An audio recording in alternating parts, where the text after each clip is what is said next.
The Young Turk is with us, along with Salon.com's Glenn Greenwald.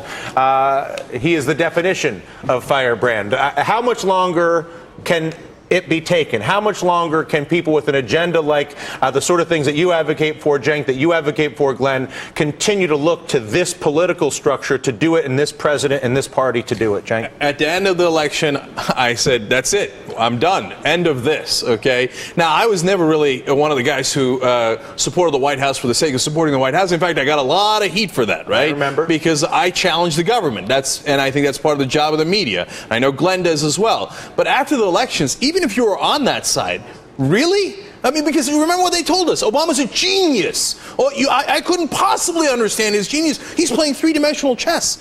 What part of three-dimensional chess do you give away your queen, your knight, your bishop, and the House of Representatives? No, they were wrong. We were right. It's time to fight. Where's the leverage, Glenn? Well, that's the issue, is there hasn't been any leverage, because you can complain and object to all sorts of things, but at the end of the day, politicians know that you're going to give them your undying and unconditional support because the other side is just mildly worse. What you're doing is you're ensuring that you will be ignored. But I think this election actually reveals some leverage, which is one of the reasons why the Democrats got destroyed, is because the base of the party, the people who put the Democrats in power in the last two elections, didn't bother to go and vote. And the reason they didn't bother and go and vote is because they weren't given a reason why they thought it was worthwhile. That is leverage. That's telling the Democrats, you will be out of power, not just in the House of Representatives, but in the Senate and the White House, if you continue on this path. Let me add one other thing. Look, one thing I object to actually is that, the idea that it's the far left, or even the base. You mean the characterization as the far left? Right. Look at the country overwhelmingly agrees on certain things. One was the public option. Even a majority of Republicans in some polls were in favor of the public option, because we know the health insurance companies are robbing us, and we don't have a choice, so we all want a choice, right? Huge majorities for that. The White House ignores it. And then going after the banks. God, the whole country agreed with going after the banks, and we didn't do it. So why didn't you do it? Does he not want the votes of a great majority of the country? But I think that the answer to why he didn't do it is the obvious one, which is that 40% of all money for political functionality comes from banks. The next biggest contributor for all political functionality, all campaign money, comes from the healthcare insurance companies and insurance monopoly. We functionally have, Glenn, a government that is not Democrats, Republicans, but that is 6 major industries that provide all of the capital, most of it coming from healthcare and finance, energy, defense not far behind. And as a result, the politicians work to perpetuate those old interests. To your point, everybody would like to see more choice, more competition, but they don't get it because the politicians are more happy to work for those who write the checks at the expense of the balance of our country. Right. How much longer can it be gotten away with? You're right about that. The reason there are powerful factions in Washington is because they're powerful, which means that they have lots of leverage. They can threaten politicians and their ability to remain in power. And but the person who knows that best, the critique that you just articulated, is Barack Obama himself. His whole campaign was based upon subverting that very system, namely that no matter who wins, Democrats or Republicans, the same special interests continue to prosper while the ordinary Americans suffer. And the plan was that by assembling this highly energized, activated citizenry behind him, this army of people who believed in the change that he would bring, he could circumvent all of those power structures. He could tell them that they could no longer have their way because they couldn't do anything to him, because he had this army of highly energized young voters, first-time voters, and the like, and they squandered that. Instead of becoming the voice of populist rage, they became the target of it because they became the agents of the status quo rather than agents of change. He took the words right out of my mouth. Boy, did they squander it. But let me add on it. Because his fundamental error was, we didn't ask you to do change on the specific issues. That's great. Healthcare reform, etc. That's lovely, okay? And there were some good wins and Pell Grants, etc., right? We asked you to change the system. How it's done. That's what you missed. How it's done. How it's done. If you look at the failure to change how it's done, and Glenn's argument that which is the only way to change how it's done is this massive coalition, engaged coalition outside of the political process with a charismatic leader in the White House that can combine and ultimately reform the process and the closed primary, the gerrymandering of all the districts. Supposedly it's a competitive election, and yet 75% of all the House seats were not up for grabs because of the gerrymandering. You're telling me it's a competitive election and only 25% of the seats are in play? You go down that list, if you look at the fundamental Obama failure, which was to have the engagement to become the president, to provide this coalition, and then abandon that engagement. And then you look instructively at a movie like The Social Network and the Mark Zuckerberg aspect, which is that if you choose engagement as a political or business philosophy, whatever it is, once I engage, you know this from the Young Turks where you publish constantly, you know this from the work that you do in Salon and all, and the whole way your business is set up is based on engagement, Glenn.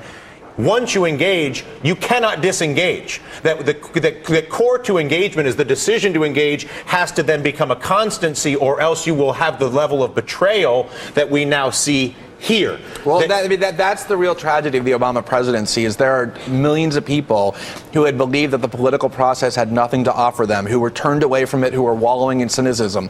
And they got convinced to put aside their cynicism for the first time ever, that there was really hope that they would be able to realize by investing themselves in the political process. And that has come crashing down. And I don't see how it can be re-engaged. And the irony of the Obama presidency, because people concluded that this, I thought, was the real chance that something would be made a difference. And if not even this worked, then I don't ever believe that anything will. So let me agree with both of you guys, okay? Because, look, I'm with Glenn. There's a great irony here that the guy who sold us hope ultimately wound us robbing us of hope. And why? Because this was our one chance. Because the money power is so overwhelming. It's such a hard thing to fight. But he had amassed the army to fight it. He had that army. Let's go. Let's do campaign finance reform. Let's change the way things are done so that the lobbyists, gerrymandering. right, so that the lobbyists don't own our politicians. And he squandered it. And so now what hope do we have? Now, to agree with you, Dylan, forget it. Forget Obama. Forget the Democrats. People say, oh, you don't support the Democrats enough. Hell yes, that's right, I don't, okay? And what I support is the people, and that's why we do well online. Yeah. And you reach out to them and you say, forget it, we're going to build it on our own. Right. We're going to build it on our own. We don't need them. Right. Okay, we're going to do Obama without Obama. Let me add one thing, Dylan, because I think this is really important. I guarantee you there are lots of people who are watching who are thinking, oh, look at how impatient they are. What did they think, that he was going to come in and fundamentally, radically change and improve Washington in 2 years? I don't think anybody thought that. I certainly didn't. I think everybody was in it for the long haul, was willing to have patience. The reason people are disappointed isn't because he hasn't succeeded yet. It's because he's not trying. He's doing the opposite. Everything he accomplishes is by meeting in secret with the very lobbyists who he said he was going to disempower. Everything that he does is intended to entrench the system rather than subvert and undermine it. So if he were actually fighting, everybody, including everyone at this table, would have all the patience in the world. We're behind you. It's going to take a long time. You don't entrench powerful interests quickly. The disappointment is that he's not trying. He's doing the opposite. I want to agree with what you were just saying. I completely agree with what you just said. But if you look back to 2008 and the stadiums that were full for Barack Obama with the hope that you were just referring to, the truth of the matter is Barack Obama didn't fill those stadiums. The people who just decided to believe filled those stadiums. And I think that your point is whether Barack Obama has disappointed or not, whether the GOP is going to do anything on the front of transparency, redistricting, primary reform, earmark transparency or not, I'll certainly encourage them to do so. The fact of the matter is that the people that want to see this happen, as evidenced by the following that you have achieved, the following that you have achieved, the number of people that appeared in that stadium around the president, the success of this TV program and other aspects of what we are doing, suggest that there's actually more energy to do this than ever before, and that we simply have not been able to identify the appropriate vehicle to get the necessary political leverage to actually make the reform happen. And there's the disappointment in this president, because the thought was he was the leverage. The key, I think, is to find a way to re-engage and get the engagement between an agenda and the process. Speaking of the process, just because I want to irritate you guys a little bit more, and again, you don't get that worked up that easily, so I really That's a problem. Some fodder. Yeah, no, we need a little more expression out of the Turkish, our Turkish friend here. Of course, the material that I'm working with is the following: Jon Stewart, who we all know and love, who's the resident comedian throwing tomatoes from the side, met with Tim Geithner for 2 hours in an off-the-record meeting recently. When you look at Tim Geithner's handling of the banks and the economy, the precipitous decline in investment and lending in this country, the distorted housing market, the constant money printing to cover up the ongoing extraction at the financial system, and Barack Obama's decision not only to keep that guy, but then to use that guy off the record to try to placate people like Jon Stewart, does that basically confirm for you what Glenn was saying, Cenk, which is that he's not even trying? That Obama's not trying. Yeah. Oh, yeah, absolutely. Look. If he was on the right path, I'd get all the patience in the world and I'd back him, because it's not a matter of being on Team Democrat or Team Republican. Are you headed in the right direction? For example, no campaign finance reform. No, they didn't even try. They didn't even propose it. It wasn't even on the board. They had a huge blackboard, and it didn't even make it on there. So now, and Tim Geithner is the worst example of that. Why did you hire the guy who gives the money, all the money to the banks? Why did you hire the guy who made all the mistakes? Why did you hire Rahm Emanuel? Why did you hire Larry Summers? Right. Now so forget it. Yeah. Let's go. If we rebuild it, they will come. It will help us build. So we'll do a core values coalition. We'll do something real simple: transparency and competition and decision making. No more monopoly. No more gerrymandering. No more backroom deals. The three of us will get it. We'll probably get 80% of the country, one way or the other. Well, what you need is the people realizing that the salvation, their solution, doesn't lie with unconditional support for either of the two parties. You have to find ways to pressure the party. The Tea Party did. I think what you're going to see is, as the president proceeds on his same path, he's already alienated so many of the core Democratic supporters and lots of other people as well.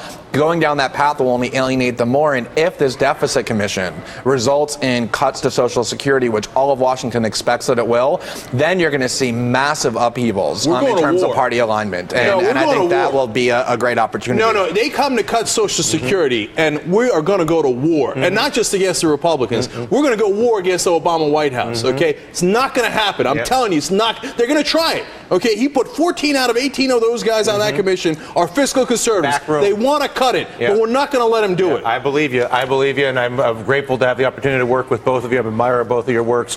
Cenk will be back a little later with a rant.